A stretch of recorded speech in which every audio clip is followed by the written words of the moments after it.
The Queen Bee.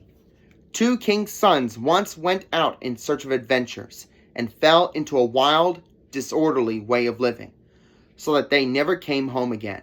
The youngest, who was called Simpleton, set out to seek his brothers, but when at length he found them, they mocked him for thinking that he could get through the world with his simplicity, when they both could not make their way, and yet were so much cleverer. They all three traveled away together, and came to an ant-hill. The two eldest wanted to destroy it, to see the little ants creeping about in their terror, and carrying their eggs away. But Simpleton said, "Leave the creatures in peace. I will not allow you to disturb them." Then they went onwards and came to a lake, on which a great number of ducks were swimming.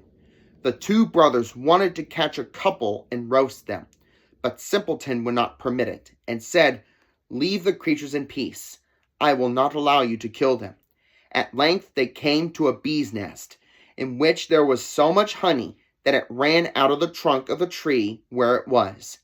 The two wanted to make a fire beneath the tree, and suffocate the bees in order to take away the honey. But Simpleton again stopped them, and said, "Leave the creatures in peace. I will not allow you to burn them."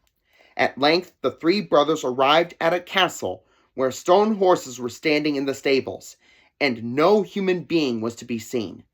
And they went through all the halls until, quite at the end, they came to a door in which were three locks.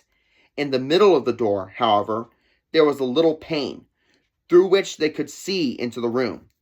There they saw a little gray man, who was sitting at a table. They called him once, twice, but he did not hear. At last they called him for the third time, when he got up, opened the locks, and came out. He said nothing, however, but conducted them to a handsomely spread table, and when they had eaten and drunk, he took each of them to a bedroom. Next morning the little gray man came to the eldest, beckoned to him, and conducted him to a stone table, on which were inscribed three tasks, that when performed could deliver the castle from enchantment. The first was that in the forest, beneath the moss, lay the princess's pearls, 1,000 in number, which must be picked up, and if by sunset one single pearl was wanting, he who had looked for them would be turned into stone. The eldest went there, and sought the whole day, but when it came to an end, he had only found 100, and what was written on the table came to pass, and he was changed into stone.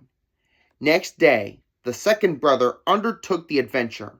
It did not, however, fare much better with him than with the eldest. He did not find more than 200 pearls, and was changed to stone.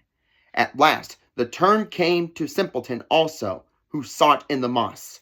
It was, however, so hard to find the pearls, and he got on so slowly, that he seated himself on a stone, and wept.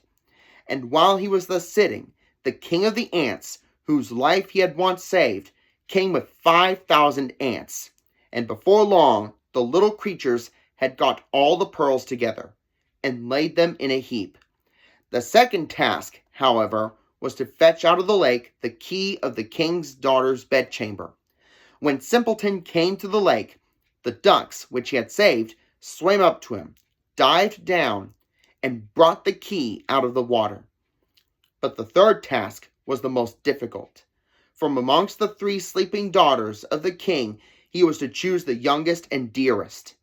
They, however, resembled each other exactly, and were only to be distinguished by their having eaten different sweetmeats before they fell asleep.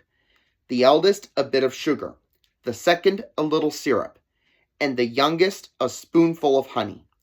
Then the queen of the bees, which Simpleton had protected from the fire, came and tasted the lips of all three, and at last she remained sitting on the mouth which had eaten honey, and thus the king's son recognized the right princess. Then the enchantment was at an end. Everything was released from sleep, and those who had been turned to stone received once more their natural forms. Simpleton married the youngest and sweetest princess, and after her father's death became king, and his two brothers received the two other sisters.